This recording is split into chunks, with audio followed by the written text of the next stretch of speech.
Hi hello ನಮಸ್ತೆ. ಎಲ್ಲರೂ ಹೇಗಿದ್ದೀರಾ? ಎಲ್ಲರೂ ಚೆನ್ನಾಗಿದ್ದೀರಾ ಅಂತ ಅನ್ಕೋತೀನಿ. ಸೊ ಚೈನೀಸ್ ಫುಡ್ ಯಾರಿಗೆ ತಾನೇ ಇಷ್ಟ ಇಲ್ಲ ಹೇಳಿ. ಒನ್ ಆಫ್ ಚೈನೀಸ್ ಫುಡ್ ಮೋಮೋಸ್ನ ಮನೆಯಲ್ಲಿ ಯಾವ ಥರ ಮಾಡೋದು ಅಂತ ಈ ವ್ಲಾಗಲ್ಲಿ ನೋಡೋಣ. ಸೊ ಮೋಮೋಸ್ ಮಾಡಲಿಕ್ಕೆ ನಾನಿಲ್ಲಿ 2 ಈರುಳ್ಳಿನ ಚಿಕ್ಕದಾಗಿ ಚಾಪ್ ಮಾಡ್ಕೊಂಡಿದ್ದೀನಿ. ಹಾಗೆ 2 ಕ್ಯಾಪ್ಸಿಕಮ್, 2 ಕ್ಯಾರೆಟ್, ಹಾಗೆ ಕ್ಯಾಬೇಜ್ ಅರ್ಧ ಭಾಗದಷ್ಟು ನಾನಿಲ್ಲಿ ಚಾಪರ್ನಲ್ಲಿ ಚಾಪ್ ಮಾಡ್ಕೊಂಡಿದ್ದೀನಿ. ಹಾಗೆ 2 ಹಸಿಮೆಣಸಿನ್ಕಾಯಿ, ಹಾಗೆ ಸ್ವಲ್ಪ ಶುಂಠಿ, ಹಾಗೆ ಸ್ವಲ್ಪ ಬೆಳ್ಳುಳ್ಳಿ ಎಲ್ಲನೂ ಚಾಪರ್ನಲ್ಲಿ ಚಾಪ್ ಮಾಡ್ಕೊಂಡಿದ್ದೀನಿ. ಸೊ ಮೋಮೋಸ್ ಜೊತೆಗೆ ಚಟ್ನಿಗೆ ಇಲ್ಲಿ ನಾನು 3 ಟೊಮೆಟೊನ ಕಟ್ ಮಾಡಿ ನೀರಿಗೆ ಹಾಕ್ಕೊಂಡಿದ್ದೀನಿ. ಸೊ ಹಾಗೆ ಒಂದು 10 ಬೆಳ್ಳುಳ್ಳಿ ಎಸೆದು ಹಾಗೆ 10 ಒಣಮೆಣಸಿನ್ಕಾಯಿನ ಚೆನ್ನಾಗಿ ಬೇಯಿಸ್ಕೊತಾ ಇದ್ದೀನಿ. ಹಾಗೆ ಅದು ಬೇಯೋ ತನಕ ಇಲ್ಲಿ ಸ್ಟಫಿಂಗಿಗೆ ಸ್ವಲ್ಪ ಬಾಣಲೆಗೆ ಎಣ್ಣೆ ಹಾಕ್ಕೊತಾ ಇದ್ದೀನಿ.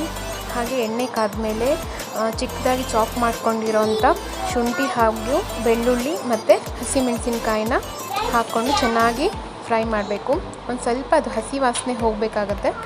ಸೊ ಹಾಗೆ ಅದಾದಮೇಲೆ ಚಿಕ್ಕದಾಗಿ ಕಟ್ ಮಾಡ್ಕೊಂಡಿರೋವಂಥ ಅಥವಾ ಚಾಪ್ ಮಾಡ್ಕೊಂಡಿರೋವಂಥ ವೆಜ್ಜಿಸ್ನೆಲ್ಲ ಬಾಣಲೆಗೆ ಹಾಕೋತಾ ಇದ್ದೀನಿ. ಈರುಳ್ಳಿ ಹಾಗೆ ಕ್ಯಾಪ್ಸಿಕಮ್ ಹಾಗೆ ಕ್ಯಾರೆಟ್ನ ಚೆನ್ನಾಗಿ ಫ್ರೈ ಮಾಡ್ಕೊಳ್ಬೇಕು.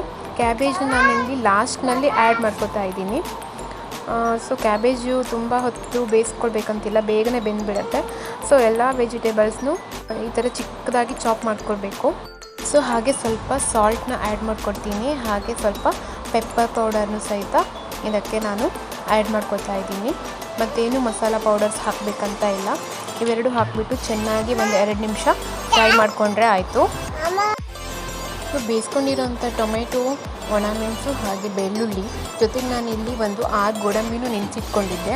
ಸೊ ಗೋಡಂಬಿ ಹಾಕೋದ್ರಿಂದ ಒಂದು ಚಟ್ನಿ ಕ್ರೀಮಿ ಟೆಕ್ಸ್ಚರ್ ಸಿಗುತ್ತೆ. ಸೊ ಇದನ್ನು ನಾನು ಆ್ಯಡ್ ಮಾಡ್ಕೊತಾ ಇದ್ದೀನಿ. ಇದನ್ನು ನೈಸ್ಲಿ ಪೇಸ್ಟ್ ಮಾಡ್ಕೊತೀನಿ. ಸೊ ಹಾಗೆ ಇದಕ್ಕೆ 1 ಸ್ಪೂನ್ ಶುಗರ್ ಮತ್ತು ಸ್ವಲ್ಪ ಸಾಲ್ಟ್ನ ಟೇಸ್ಟಿಗೆ ಹಾಕೋತೀನಿ. ಹಾಗೆ ಇಲ್ಲಿ ಡೋ ರೆಡಿ ಮಾಡ್ಕೊಳ್ಬೇಕು ಮೋಮೋಸ್ಗೆ. ಸೊ ಇದಕ್ಕೆ ನಾನು 2 ಕಪ್ಪಷ್ಟು ಮೈದಾ ತೊಗೊಂಡಿದ್ದೀನಿ. ಅದಕ್ಕೆ ಸ್ವಲ್ಪ ಸಾಲ್ಟ್ನ ಹಾಕೋತೀನಿ. ಹಾಗೆ ಚೆನ್ನಾಗಿ ಮೆತ್ತಗೆ ಕಲಿಸ್ಕೊಳ್ಬೇಕು. ಇದನ್ನು ನಾವು ಚಪಾತಿ ಪೂರಿಗೆ ಕಲಿಸೋ ಥರ ಸ್ವಲ್ಪ ಗಟ್ಟಿ ಕಲಿಸ್ಕೊಳ್ಬಾರ್ದು, ಮೆತ್ತಗೆ ಕಲಿಸ್ಕೊಳ್ಬೇಕು. ತುಂಬ ಮೆತ್ತಗೂ ಇರಬಾರ್ದು, ತುಂಬ ಗಟ್ಟಿನೂ ಇರಬಾರ್ದು, ಮೀಡಿಯಮಲ್ಲಿ ಕಲಿಸ್ಕೊಳ್ಬೇಕು.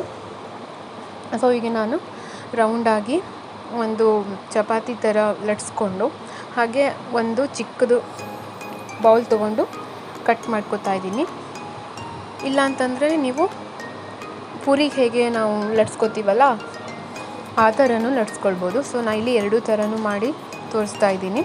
ಸೊ ಈ ಥರ ತೆಳ್ಳಗೆ ಆಗಬೇಕು. ಸೊ ಸ್ಟಫಿಂಗ್ ಕೂಡ ರೆಡಿಯಾಗಿದೆ. ಸೊ ಹೀಗೆ ಸ್ಟಫಿಂಗ್ ಕೂಡ ಮಿಡ್ಲಿನಲ್ಲಿ ಇಟ್ಟು ನಾವು ಹೇಗೆ ಕರ್ಜಿಕಾಯಿ ಮತ್ತು ಮೋದಕ ಎಲ್ಲ ಮಾಡ್ತೀವಲ್ಲ ಆ ಥರ ಫೋಲ್ಡಿಂಗ್ ಮಾಡ್ತಾ ಬರಬೇಕು. ಸೊ ನಾನು ಒಂದು ಈ ಶೇಪ್ನಲ್ಲಿ ಮಾಡಿದ್ದೀನಿ. ಮತ್ತೊಂದು ನಾನು ರೌಂಡ್ ಶೇಪಲ್ಲಿ ಕೂಡ ಮಾಡಿ ತೋರಿಸ್ತೀನಿ.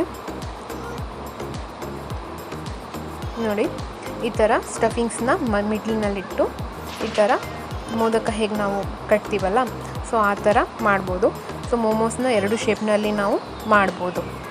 ಸೊ ಹೀಗೆ ಎಲ್ಲನೂ ನಾನು ರೆಡಿ ಮಾಡಿಕೊಂಡು ಇಡ್ಲಿ ಬೇಯಿಸ್ಕೊಳ್ತೀವಲ್ಲ ಪಾತ್ರೆಯಲ್ಲಿ, ಸೊ ಆ ಪಾತ್ರೆಯಲ್ಲಿ ನಾನು ಸ್ವಲ್ಪ ಕೆಳಗಡೆ ನೀರು ಹಾಕಿಬಿಟ್ಟು ಸ್ವಲ್ಪ ಎಣ್ಣೆ ಹಚ್ಚಿ ಅದರಲ್ಲಿ ಇಟ್ಟು 10 ನಿಮಿಷ ಬೇಯಿಸ್ಕೊತೀನಿ. ಸೊ ಇವಾಗ 10 ನಿಮಿಷ ಆಗಿದೆ. ಸೊ ಮೋಮೋಸ್ ಕೂಡ ರೆಡಿಯಾಗಿ ಬಂದಿದೆ. ನೋಡಿ, ನಾನು 5 ಈ ಥರ ಮಾಡಿದ್ದೀನಿ ರೌಂಡ್ ಶೇಪಲ್ಲಿ. ಒಂದು 5 ಕರ್ಜಿಕಾಯಿ ಮಾಡ್ತೀವಲ್ಲ ಆ ಶೇಪ್ನಲ್ಲಿ ಮಾಡಿದ್ದೀನಿ. ಸೊ ಚಟ್ನಿ ಕೂಡ ರೆಡಿಯಾಗಿದೆ. ನೋಡಿ, ಒಳಗಡೆನೂ ತುಂಬ ಸಾಫ್ಟ್ ಆಗಿದೆ. ಸ್ಟಫಿಂಗ್ಸ್ ಎಲ್ಲ ತುಂಬ ಚೆನ್ನಾಗಿ ಬೆಂದಿದೆ. ಈ ವಿಡಿಯೋ ನಿಮಗೆ ಇಷ್ಟ ಆಗಿದ್ದರೆ ಪ್ಲೀಸ್ ಲೈಕ್ ಮಾಡಿ, ಶೇರ್ ಮಾಡಿ, ಹಾಗೆ ಕಮೆಂಟ್ ಮಾಡಿ. ನಿಮ್ಮ ಚಾನಲ್ನ ಇನ್ನೂ ಯಾರೂ ಸಬ್ಸ್ಕ್ರೈಬ್ ಮಾಡಿಲ್ಲ, ಸೊ ಸಬ್ಸ್ಕ್ರೈಬ್ ಮಾಡ್ಕೊಂಡು ನೋಡಿ. Thank you.